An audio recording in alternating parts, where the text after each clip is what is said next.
राधे राधे दोस्तों, आज हम आपको गोवर्धन इको विलेज की टूर कराएंगे। यहाँ से हमारा सफ़र स्टार्ट हो चुका है और ये Govardhan eco village mini Vrindavan के नाम से भी हम यहाँ से स्टार्ट करेंगे अभी। तो आगे जैसे जैसे होता है आपको पूरे डेस्टिनेशन पे पहुँच के वहाँ के इन्फॉर्मेशन देंगे। आगे देखिए।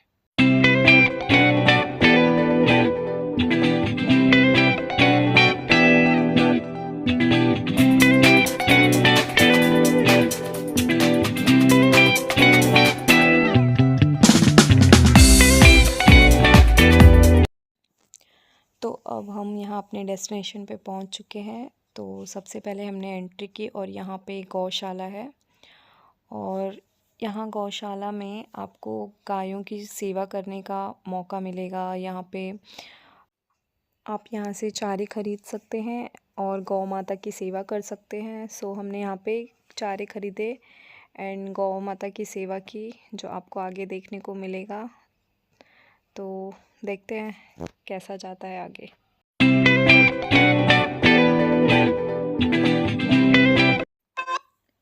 अब यहाँ पे हमारा छोटा सा कान्हा भी गौ माता की सेवा करने के लिए उसने चारा लिया और गौ माता को खिला रहा था बड़े ही प्यार से। कितना क्यूट लग रहा है।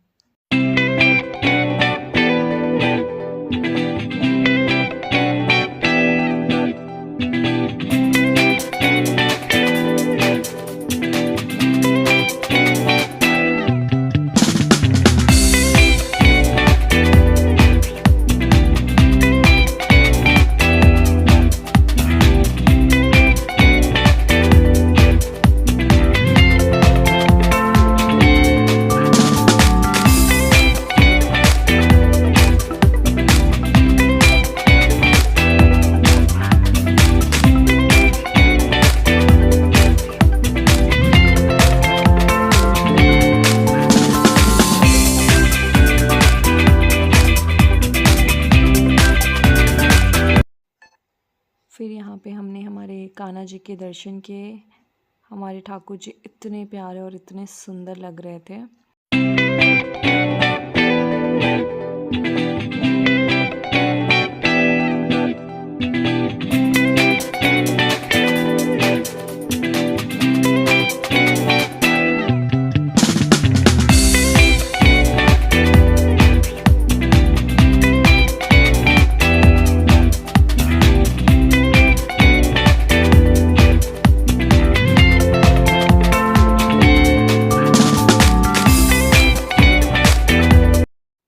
उसके बाद आप अंदर एंटर करोगे तो आपको ये मैप मिल जाएगा, जिसमें आप देख सकते हो कि आपको पहले कहाँ जाना है। जैसे मथुरा, वृंदावन, बरसाना, सब कुछ यहाँ पे आपको मैप में दिख जाएगा कि कहाँ से हमें स्टार्ट करना है। तो हम सब मिलके वही देख रहे थे कि पहले कहाँ जाए, मथुरा, वृंदावन या बरसाने, कहाँ से स्टार्ट करें।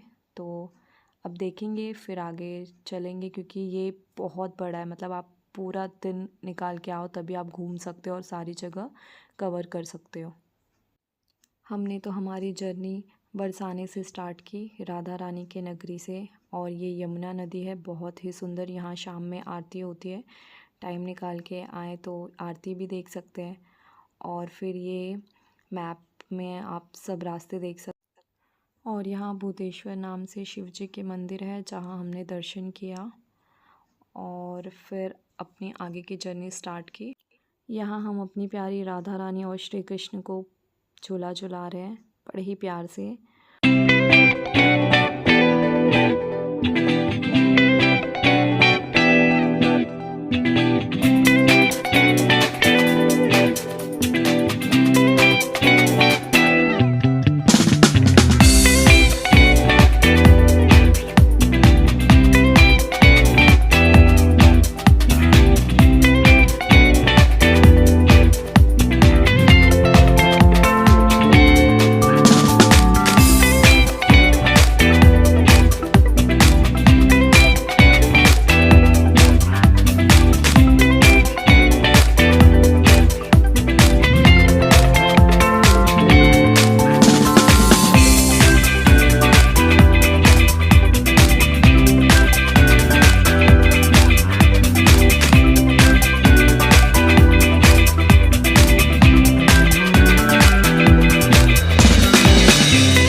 आपको प्यारे प्यारे कान्हा जी के बाल रूप के लीला सब देखने मिल जाएगी, जो जो उन्होंने किया था। मतलब जो जो वृंदावन मथुरा में सब कुछ दिया हुआ है, वो यहाँ मिनी वृंदावन के रूप में सब कुछ बनाया हुआ है। सो ये कृष्ण द्वारा गोवर्धन उठाना और उनकी लीलाएं। और यहाँ ये यमुना नदी है, यहाँ पर शाम में बहुत सुंदर आरती होती है। और इस नदी में बहुत सारी मछलियाँ हैं रंग बिरंगी, इनकी भी सेवा की जाती है। सो आप सब कुछ देख सकते हैं यहाँ पे। और ये ब्रिज की मिट्टी जहाँ कान्हा जी ने लीला की थी, सो यहाँ पे आप जब भी एंटर करोगे, मतलब अपनी परिक्रमा स्टार्ट करोगे, तो आपको मिट्टी में ही चल के जाना पड़ेगा। चप्पल वगैरह कुछ भी अलाउड नहीं है। ऐसे बिना चप्पल के आपको मिट्टी में पूरी परिक्रमा कंप्लीट करनी है। सच में इतना सुकून मिलता है इस मिट्टी में चलते हुए और परिक्रमा पूर्ण करते हुए।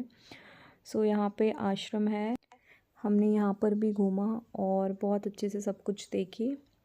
आश्रम भी बहुत सुंदर था। और यहाँ पर राधा रानी और श्री कृष्ण के भजन गाए जा रहे थे और बगल में ही भगवत गीता का पाठ भी हो रहा था। सो वहाँ पे भी जाके जिनको सुनना था वो सुन रहे थे और यहाँ पे भजन हो रहा था, सो हमने वो भी सुना।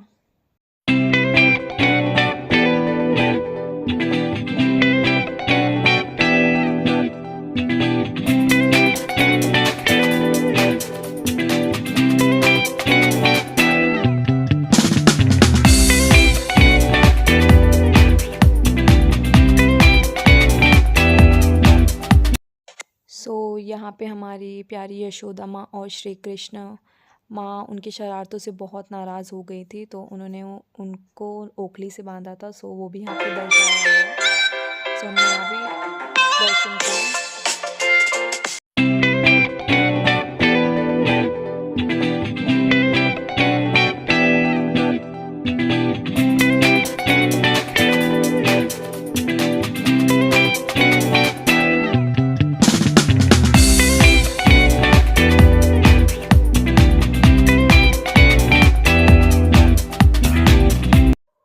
उसके बाद हमने यहाँ अपनी परिक्रमा कंप्लीट की। उसके बाद हम भोग प्रसाद के लिए गए। यहाँ हज़ारों में भीड़ होने के बाद भी आपको भोग या प्रसाद बड़े ही प्यार से खिलाया जाता है। यहाँ पे कैंटीन, फूड कॉर्नर सब है बाहर, मतलब आप कुछ खरीद के खाना चाहते हैं तो वो खा सकते हैं। बट ये श्री कृष्ण का प्रसाद आपको बिल्कुल फ्री में।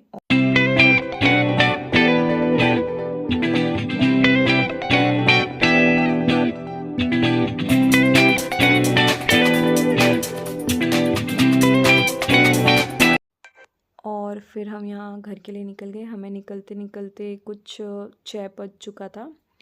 और वहाँ शाम में आपको प्रसाद दिया जाता है, खिचड़ी का या कुछ भी आपको शाम में दिया जाता है, तो हम वो खाए एंड उसके बाद हम हमारे घर के लिए निकल गए। और सच में गोवर्धन इको विलेज इतना सुंदर है, आप पूरा वृंदावन का वहाँ दर्शन कर सकते हो। बस आपको टाइम निकाल के जाना पड़ेगा और सारे डेस्टिनेशन आपको कवर करने पड़ेंगे और सच में बहुत सुकून मिलता है। तो आप जाइए, देखिए और इन्जॉय करिए। राधे राधे।